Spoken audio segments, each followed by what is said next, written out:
বড় কপাল পুরো মুসলমানের জন্ম নিয়া মুসলমানের ধর্মের কিতাব পড়তে পারে না। এটা হাস্যকর বিষয় না, এটা লজ্জাস্কর একটা বিষয়। তোমার ধর্মের কিতাব তুমি পড়তে পারো না, ও আজকে আপনিও পারেন না। আপনার আজকে আমল নাই, নামাজ নাই, পর্দা নাই, স্বামীর খেদমত নাই, এমনকি একটা ভালো সন্তানের মা বাবাও হতে পারলেন না। আপনার মতো কপাল পোড়া কেউ নাই, আপনার মতো হতভাগা কেউ নাই। ও মা, কপালটারে পুড়িও না, পুরা কপালটারে জোড়া লাগানোর চেষ্টা করো, আল্লাহর কাছে তাওফিক কামনা করো। আয় আল্লাহ, আমার সন্তানটারে কোরআনওয়ালা বানাতে চায়, আমার সন্তানটারে হাফেজ বানাতে চায়, আলেম বানাতে চায়। আয় আল্লাহ, আপনি গাইবী খাজানা থেকে আমার তাওফিক ভরপুর দিয়া দেন। মালিকের দরবারে তাওফিক কামনা করে করে একটা বাচ্চা, একটা সন্তানকে মাদ্রাসায় পড়াও, হাফেজ বানাও, কোরআনওয়ালা বানাও। কেন বানায় বা জানো? মদিনার নবী বলেন, ও উম্মত ভালো করে শুনে নাও, একটা কোরআনওয়ালা সন্তান, কোরআন শিখনেওয়ালা বান্দা যখন রাস্তা দিয়ে যায়, তার সম্মানের জন্য আমার মালিকের তৈরি নূরের ফেরেশতারা ওই কোরআনওয়ালা বান্দার পায়ের নিচে সম্মানজনক বিছানার নূরের ফর বিছায়া দেয়। সুবহানাল্লাহ আসে না? আরো জোরে বলেন না সুবহানাল্লাহ, আরো জোরে বলেন। রাস্তা দিয়ে আমার পীর, আমার নেতা, আমার নেত্রী যখন যায়, আল্লাহর তরফ থেকে মখমলের বিছানা বিছায়া দেয়, বিছানা বিছায়া দেয়। আয় দেবী, জোরে বলেন। একটা কোরআনওয়ালা যখন যায়, তার সম্মানের জন্য আল্লাহর নূরে তৈরি ফেরেশতারা পায়ের নিচে নূরের ফল বিছাইয়া দেয়। বলেন সুবহানাল্লাহ, আরো আওয়াজ দিয়ে বলেন সুবহানাল্লাহ। বিশ্বাস হয়নি? হয় না বিশ্বাস? ইরাকের জমিনে বাদশা নিজামুল মুলুক তিনি একটা মাদ্রাসা বানায়, মাদ্রাসার নাম দিছে মাদ্রাসায়ে নিজামিয়া। ওই মাদ্রাসার মধ্যে তিনজন মহামনীষী পড়াশোনা করেছেন। এক নম্বরে আব্দুল কাদের জিলানী, দুই নম্বরে ইমাম গাজালি, তিন নম্বরে পারস্য কবি শেখ সাদি রহমাতুল্লাহ আলাইহি। তিনজন ওই মাদ্রাসায়ে নিজামিয়ার ছাত্র। ইমাম গাজালি যখন ওই মাদ্রাসায় পড়ে, উস্তাদরা ক্লাসের সময় নির্ধারণ করে দিয়েছে 10টায় সকালবেলা ক্লাস শুরু। ইমাম গাজালি সময় মতো ক্লাসে যায়, কিন্তু না, কপাল বড় খারাপ, আধা ঘন্টা দেরি হয়ে গেল। উস্তাদ বলল, গাজালি দেরি কেন করেছো? গাজালি জবাব দেয়, শায়েখ আমার প্রথম দিন প্রথমবার দেরি হয়ে গেছে, ক্ষমা করে দেন, কথা দিলাম আগামী কাল থেকে আমার আর দেরি হবে। कौनैन का मुख्तार खुदा तुमको बनाया, कौनैन का मुख्तार खुदा तुमको बनाया, उम्मत की निगहबान खुदा तुमको बनाया, उम्मत की निगहबान खुदा तुमको बनाया। रब मेरे आंखों में समा जाए मदीना, रब मेरे आंखों में समा जाए मदीना, मुद्दत से मेरे दिल में तमन्ना है मदीना, मुद्दत से मेरे दिल में तमन्ना है मदीना। तलवार वकट होके निकल मैदान असीर, तलवार वकट होके निकल मैदान असीर, दुश्मन के मुकाबल तो लगा नारे तकबीर, दुश्मन के मुकाबल तो लगा नारे तकबीर। अल्हम्दुलिल्लाह জামিয়া মিসবাহুল উলুম হাফিজিয়া মাদ্রাসা এর উদ্যোগে আয়োজিত 33তম বার্ষিকী ওয়াজ মাহফিল 23 নভেম্বর 2024 অধ্যক্ষের আজিম শান মহাসম্মেলনের সম্মানিত সভাপতি হযরত মাওলানা হাফেজ মজিদউদ্দিন আহমদ সাহেব হাফিজাহুল্লাহ, প্রধান অতিথি আমাদের আহলে হকদের রাহবার আস্থার পথিক হযরত মাওলানা আল্লামা মুফতি রশিদুর রহমান ফারুক সাহেব হাফিজাহুল্লাহ, আরো দাওয়াতি অন্যান্য হযরত উলামায়ে কেরাম, দূর দূরান্ত থেকে আগত আল্লাহ পাকের আশিকিন যাকিরিন, প্রিয় বান্দারা,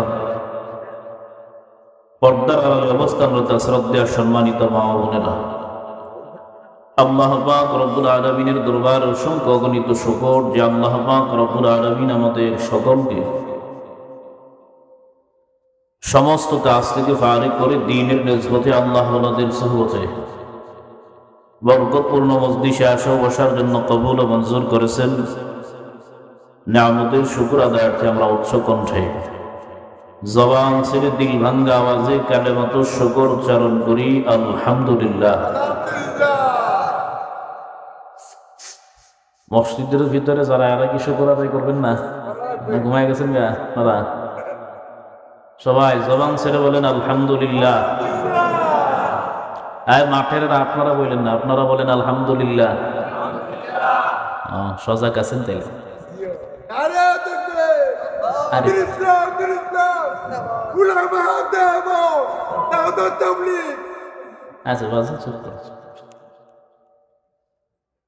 মুখতাসার কিছু কথা বলার জন্য মহাগ্রন্থ আল কুরআনুল কারীমের মধ্য থেকে 2টা আয়াতে কারিমা তিলাওয়াত করেছি। শেষ নবী, শ্রেষ্ঠ নবী, হায়াতুন নবী, জিন্দা নবী সাল্লাল্লাহু আলাইহি ওয়াসাল্লামের অসংখ্য হাদিসের ভান্ডার থেকে ছোট্ট এক হাদিস তিলাওয়াত করেছি। তেলাওয়াত আয়াতে হাদিসের আলোকে ইখলাস ও রুহানিয়তের সমন্বয়ে আমলের নিয়তে আল্লাহ পাক আমাকে কিছু কথা বলা আপনাদেরকে শ্রবণ করার মতো তৌফিক দান করুন। আরো জোরে বলেন আমিন। সর্বোপরি শুকর যাদের মেহনতে আজ সুন্দর আয়োজন, এর পিছনে যারা মেহনত করেছেন, এলাকার সর্বস্তরের তাওহীদি জনতা, ছোট বড়, ধনী গরিব, নারী পুরুষ, উলামা হযরত, আইম্মা মাসাজিদ, মাহফিল কমিটি, মাদ্রাসা কমিটি কর্তৃপক্ষ, আল্লাহ পাক রব্বুল আলামিন সকলের সহযোগিতার হাতকে কবুল আর মঞ্জুর করেন। আরো জোরে আমিন। আজকের এই বরকতপূর্ণ মুবারক মজলিসে আসতে পেরে আমি নিজেরে ধন্য মনে করতেছি। আপনারা কি ধন্য মনে করতেছেন? তো আসতে পেরে খুশি না বেজার? আরো জোরে বলেন খুশি না বেজার? এখানে কথা বলেছেন জিন্দা ওয়ালি, ওলি ইবনে ওলি আল্লামা মুফতি রশিদুর রহমান ফারুক হাফিজাহুল্লাহ। হযরত যে মাহফিলে আছেন, এটা আল্লাহ কবুল না করে আর কি করবে? মাহফিল নিঃসন্দেহে কবুল আল্লাহর কাছে। মাদ্রাসা ধন্য, এলাকাবাসী ধন্য, আপনারা ধন্য হযরতকে পেয়ে। সময় থাকতে মূল্য দেন, হারিয়ে গেলে পাবেন না। ওনারা আমাদের মাতার তাজ, আস্থার পথিক। আমরা অনেক আহলে হক উলামায়ে কেরামদেরকে হারিয়ে ফেলছি। যারা এখন জিন্দা আছেন আমাদের মাসলাকে দেওবন্দের আহলে হকদের মুরব্বী, তারা বাংলাদেশের মধ্যে অন্যতম আল্লামা রশিদুর রহমান ফারুক বরনবী হাফিজাহুল্লাহ। আমরা দোয়া করি আল্লাহ পাক হযরতের হায়াত আমাদের মধ্যে আরো দীর্ঘায়িত করুন। আরো জোরে বলেন আমিন। আরো একজন মুরব্বী এখানে কথা বলেছেন, আমাদের এই হুজুর আসছে, হুজুরেরও বয়স হয়ে গেছে, একজন ইলমি মানুষ, কাজীর বাজার মাদ্রাসা শেখুল হাদিস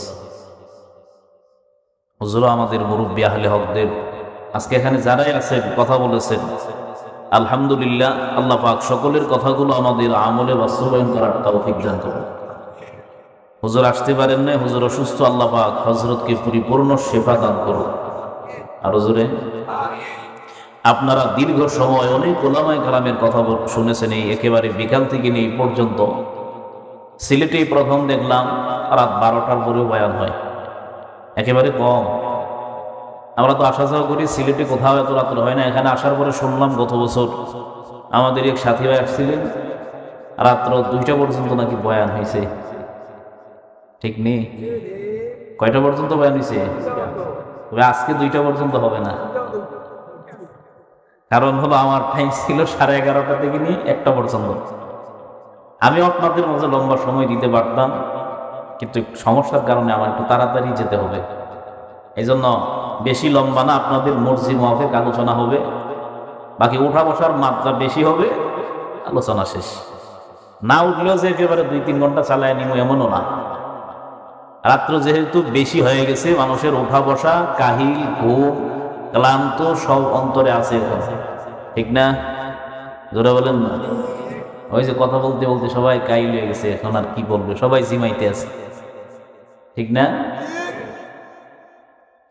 2 বন্ধু সিলেটে গেছে খাবার খাইতে হোটেলে। যাওয়ার পরে হোটেলওয়ালা খাবার দিছে, ভাতের সাথে লেবু চিনেন আপনারা? হ্যাঁ, সিলেটের মানুষ লেবু চিনেন আপনারা? হোটেলওয়ালা লেবু দিছে, 2 বন্ধু মিলে লেবুরে চাটতেছে। লেবুর সিফত হলো রস দেওয়া, রস দেয় না লেবু। যদি রস না দেয়, বলেন যারা কিনে খাবার খাইতেছি তাদের মেজাজ কি ঠিক থাকবে? জোরে বলেন। মেজাজ ঠিক আছে নাকি ফুল গরম? ঠান্ডা না গরম? এই বেয়াদব এদিকে, কি খানা দিলি, কি লেবু দিলি, চাপতিছি, রস পরে না খায়। আল্লাহর হস্তে বেয়াদবি মাফ করবেন স্যার, আপনি আসার আগেও এই লেবুরে আরো 4-5 জনে চাপছি। রস আছে? জোরে বলেন, রস আছে নি? আপনি আসছেন রাত 12টার পরে আমগরে বয়ান শুনাইতেন না? খায় আসছেন যুবক মানুষ, তরতাজা শরীর নিয়ে, আমরা আওয়াজ করি না ওইটা দেখতেছেন। আপনার পূর্বে যে আরো 4-5 জনে মিলনা আমগরে চাপছে, ওইটা দেখছেন না?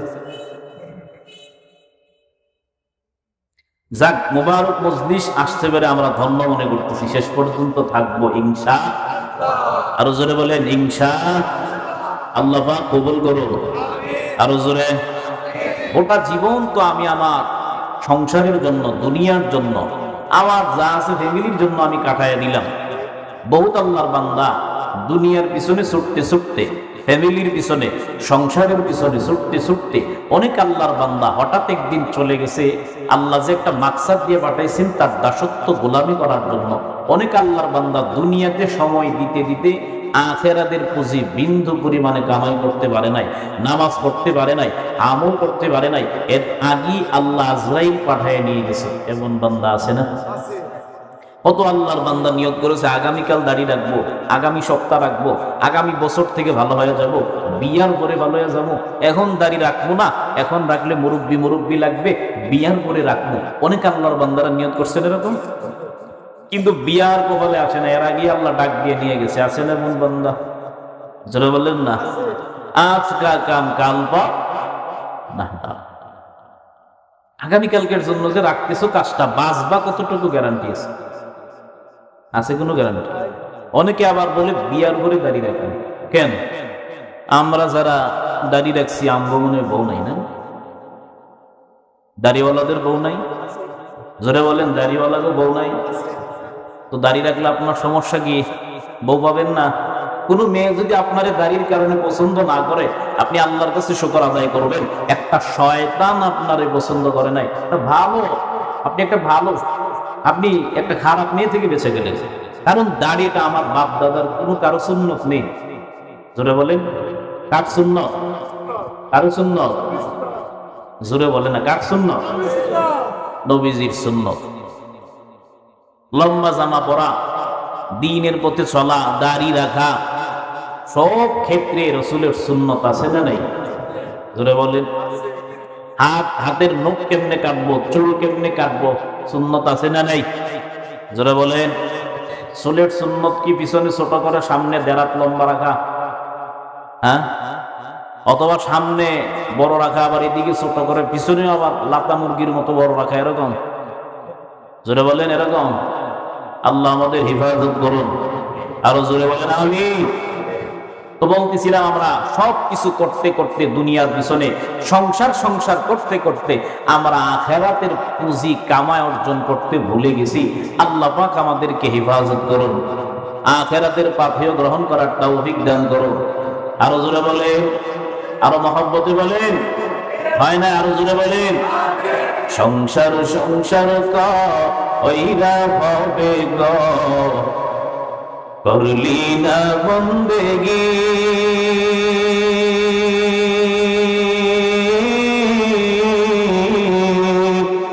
কেমন কাটাইবি মনরে কবরের জিন্দেগি রে। ওরে জীবন গোনাই গেল রে, ওরে জীবন গোনাই গেল রে। ঠিক কিনা? নিঃশ্বাসের বিশ্বাস কইরা গো, বদলাম বাড়ি ঘর,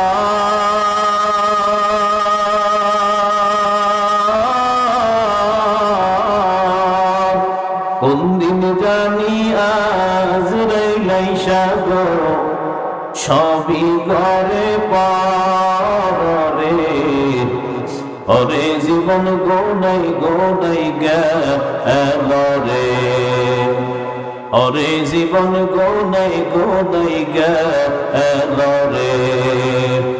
ছেলে মেয়ের মায়াই কইরা গো, ডাকলি না মাওলা রে।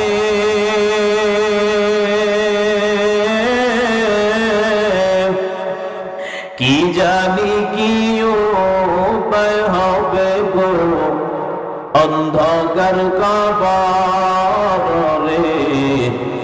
ওরে জীবন গোনাই গেল রে, ওরে জীবন গোনাই গেল রে। জোরে বলা যাবে কি মারহাবা? আওয়াজ হয় না? আর জোরে বলেন মারহাবা। হায়াত যায় না আসে, যায় না আসে, জিন্দেগি তোর যাইরে বাকি দিয়া রে, সোনার আদম। জিন্দেগি তোর যাই ফাঁকি দিয়া, জিন্দেগি তোর যাইরে ফাঁকি দিয়া রে, সোনার আদম। জিন্দেগি তোর যাই ফাঁকি দিয়া যায় না আসে। আরো জোরে বলেন না, ফাঁকি দিয়া যায় না আসে। আল্লাহ বলে, কুল হাল ইয়াস্তাউযিল্লাযীনা ইয়ালামুনা ওয়াল্লাযীনা লা ইয়ালামুন। ও নবী জানায় দেন, যারা জানে আর জানে না তারা কি কোনোদিন সমান হতে পারে? জোরে বলেন। ওই আয়াতে আল্লাহর কোরআন যারা পড়ে জ্ঞানী তাদেরকে বলা হয়েছে তারা জান্নেওয়ালা। কেন কোরআনের কথা বলেন? মদিনার নবী বলেন, খায়রুকুম মান তাআল্লামাল কুরআনা ওয়া আল্লামা।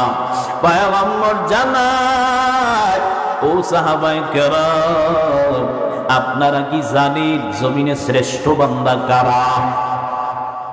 নবী জানায় দেন, যারা কোরআন শিখে এবং অপরকে শিখায়, শিখনেওয়ালা শিখানেওয়ালা।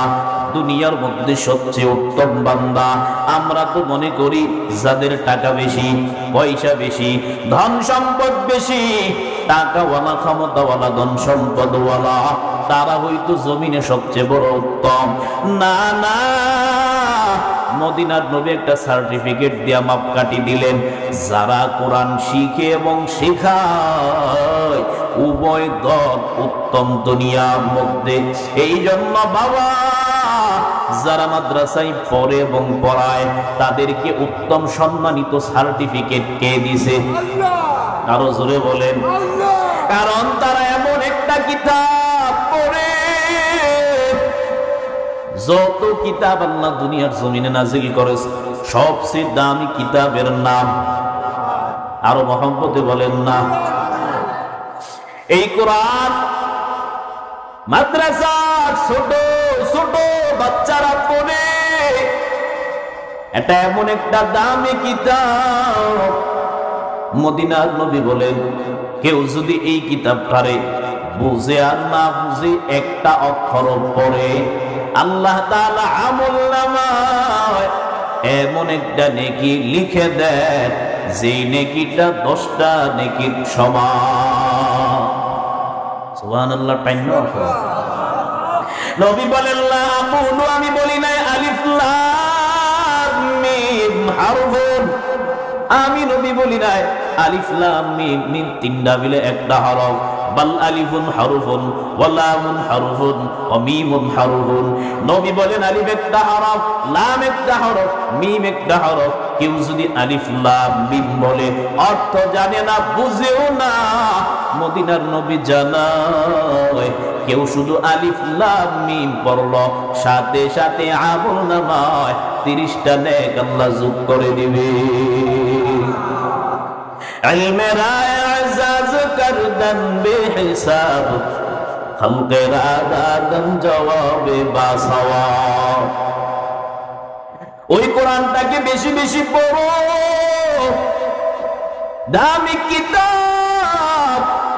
এই কিতাবটার যারা আপন বানাইয়া নিবে, বন্ধু বানাইয়া নিবে, আল্লাহ বলে আমি তাদেরকে ইজ্জতওয়ালা বানায়া দেব। আজকে উলামায়ে কেরামের সম্মান কম না বেশি? জোরে বলেন না, কম না বেশি? মামুনুল হক সাহেব জেলখানা থেকে অপরটায় নেয়, সমস্ত মানুষ তাকাইয়া বলে, শেখ আমার টেনশন নাই, পেরেশানি নাই, চিন্তা নাই, আপনি কোনো ভয় পাবেন না, আমরা আছি আপনার সাথে। আমগো এলাকায় কত মা বোনেরা রোজাও পর্যন্ত রাখছি, দোয়া করছি আল্লাহর কাছে। আপনারা দোয়া করছেন না?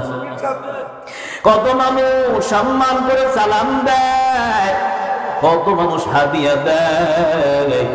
কেন এত সম্মান করে? মামুনুল হক সাহেবের টাকা বেশি। জোরে বলেন, টাকা বেশি, ক্ষমতা বেশি? না না, কোনো কিছু না। এরপরেও মানুষ কেন এত সম্মান করে জানো? বলে আল্লাহ কোরআন সিনাই লাগাইয়া দিছে দামি কোরআন। আল্লাহ ওই কোরআনের বরকতে সিনাটারে দামি বানাইয়া দিছে, ঠিক কিনা? মানুষ রাস্তায় একটা হাফেজরে দেখলে সালাম দেয়, আলেমরে দেখলে সালাম দেয়, মসজিদের ইমামরে দেখলে সালাম দেয়, মাদ্রাসার একজন মুআল্লিম মুদাররিসকে দেখলে সালাম দেয়। কেন দেয়? তাদের ভয়ে দেয়, ভয়ে সালাম দেয় না, না, অন্তর থেকে আসে সালামটা, মহব্বতে দেয়। আর তোমরা যারা সালাম পাও, বলে তোমাদের ক্ষমতার পাওয়ার, তোমাদের সম্পদের পাওয়ার, তোমাদের মাল ধন সম্পদের পাওয়ার, পদ পদবীর পাওয়ার, যতদিন পদ পদবী আছে, টাকা পয়সা আছে, ধন সম্পদ আছে, ক্ষমতা আছে, জনগণের সালাম আছে, ক্ষমতা নাই, পদ পদবী নাই, টাকা পয়সা নাই, সরকারি পাওয়ার নাই, আর জনগণ সালাম দেয় না, জুতার বাড়ি দেয়। ওলামায়ে কেরামরে মানুষ টাকার জন্য সম্মান করে না, ক্ষমতার জন্য না। কেন করে? একটাই কারণ, আল্লাহ কোরআন সিনাই লাগাইছে, আল্লাহ দামি বানায় দিছে, ঠিক কিনা? এই জন্য কোরআনওয়ালাদের সাথে বেয়াদবি করবা না, কোরআনওয়ালাদের সাথে ঠাট্টামি করবা না। নিজে কোরআনওয়ালা না হয় সন্তানটাকে কোরআনওয়ালা বানাও। একটা হাফেজের বাবা হও, আলেমের বাবা হও, সন্তানটাকে হাফেজ বানাও, আলেম বানাও, মাদ্রাসায় পড়াও, অন্তত পক্ষে যদি না পড়াইতে পারো কোরআনটা পড়াও, তুমি এরপরে যা ইচ্ছা তাই করো, হাফেজ হও, আলেম হও, যদি পারো, না পারলে আমলওয়ালা হও, সন্তানটাকে নেককার বানাও, আমলওয়ালা বানাও, যদি সন্তানটারে নেককার বানাইতে পারো, নামাজি বানাইতে পারো রে মা, ইন্তেকালের পর সন্তান কবরের পাশে দাঁড়াইয়া দুই ফোঁটা চোখের পানি যখন আমার মালিকের দরবারে ছেড়ে দিবে, রব্বির হামহুমা কামা রাব্বায়ানি সগীরা, সন্তান যখন মা বাবার জন্য আল্লাহর কাছে চোখের পানি ফেলে কান্না করবে, ও দয়ার মালিক, আমার মা বাবা দুনিয়াতে আমার বড় কষ্ট করে লালন পালন করেছে, আজকে মা বাবা দুনিয়ায় নাই, আয় আল্লাহ আপনি আমার মা বাবাকে কষ্ট দিবেন না, আমার মা বাবার কবরে আযাব দিবেন না, আমার মা বাবাকে জাহান্নামে ফেলবেন না। সন্তান যখন মালিকের দরবারে চোখের পানি ফালাইয়া কান্নাকাটি করবে, মদিনার নবী জানায় সন্তানের দোয়া, মা বাবার দোয়া আল্লাহ এমন ভাবে কবুল করে, তাদের দোয়ার মাঝখানে কোনো পর্দা থাকে না। সন্তান যখন মা বাবার জন্য দোয়া করবে, মা বাবা যদি জাহান্নামীও হয়, সন্তানের দোয়ার বরকতে আল্লাহ মা বাবার কবর জান্নাতের বাগান বানায় দিবে। এই জন্য সন্তানটারে আমলওয়ালা নামাজি বানাও, যদি পারো কোরআনওয়ালা বানাও, আলেম বানাও, হাফেজ বানাও, মাদ্রাসায় পড়াও। কারণ কেন বলে তাদের দাম বেশি, তাদের মূল্য বেশি। কেন বেশি? কোরআনটারে সিনাই লাগাইছে। কোরআনের সাথে যাদের সম্পর্ক ভালো থাকবে তাদের মর্যাদা কে বাড়াইয়া দিবে? আর মহব্বতে বলেন কে বাড়াবে? আজকে আল্লামা রশিদুর রহমান ফারুক দামাত বারাকাতুহুম আপনারা সম্মান করেন, কেন করেন? হুজুরের ধন সম্পদ মনে হয় বেশি নাকি? নাকি আল্লাহর কোরআন সিনাই লাগাইছে, আল্লাহর দামি বানায় দিছে? আল্লাহর কোরআন সিনাই লাগাও, কে দামি বানায় দিবে? আরো জোরে বলেন। ওই কোরআনটা পড়তে পারো না, অথচ তুমি মুসলমানের ঘরের সন্তান, বড় কপাল পুরো।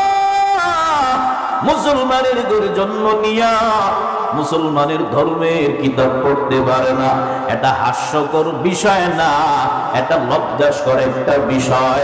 তোমার ধর্মের কিতাব তুমি পড়তে পারো না, ও মা আজকে আপনিও পারেন না, আপনার আজকে আমল নাই, নামাজ নাই, পর্দা নাই, স্বামীর খেদমত নাই, এমনকি একটা ভালো সন্তানের মা বাবাও হতে পারলেন না। আপনার মতো কপাল পোড়া কেউ নাই, আপনার মতো হতভাগা কেউ নাই। ও মা, কপালটারে পুড়িও না, পুরা কপালটারে জোড়া লাগানোর চেষ্টা করো, আল্লাহর কাছে তৌফিক কামনা করো। আয় আল্লাহ, আমার সন্তানটারে কোরআনওয়ালা বানাতে চায়, আমার সন্তানটারে হাফেজ বানাতে চায়, আলেম বানাতে চায়। আয় আল্লাহ, আপনি গাইবি খাজানা থেকে আমার তৌফিক ভরপুর দিয়া দেন। মালিকের দরবারে তৌফিক কামনা করে করে একটা বাচ্চা, একটা সন্তানকে মাদ্রাসায় পড়াও, হাফেজ বানাও, কোরআনওয়ালা বানাও। কেন বানায় বা জানো? মদিনার নবী বলেন, উম্মত ভালো করে শুনে নাও, একটা কোরআনওয়ালা সন্তান, কোরআন শিখনেওয়ালা বান্দা যখন রাস্তা দিয়া যায়, তার সম্মানের জন্য আমার মালিকের তৈরি নূরের ফেরেশতারা ওই কোরআনওয়ালা বান্দার পায়ের নিচে সম্মানজনক বিছানার নূরের ফর বিছায়া দেয়। সুবহানাল্লাহ। সেনা আরো জোরে বলেন না সুবহানাল্লাহ, আরো জোরে বলেন। রাস্তা দিয়ে আমার পীর, আমার নেতা, আমার নেত্রী যখন যায়, আল্লাহর তরফ থেকে মখমলের বিছানা বিছায়া দেয়, বিছানা বিছায়া দেয়। আয় দেবী জোরে বলেন। একটা কোরআনওয়ালা যখন যায় তার সম্মানের জন্য আল্লাহর নূরে তৈরি ফেরেশতারা পায়ের নিচে নূরের ফল বিছাইয়া দেয়।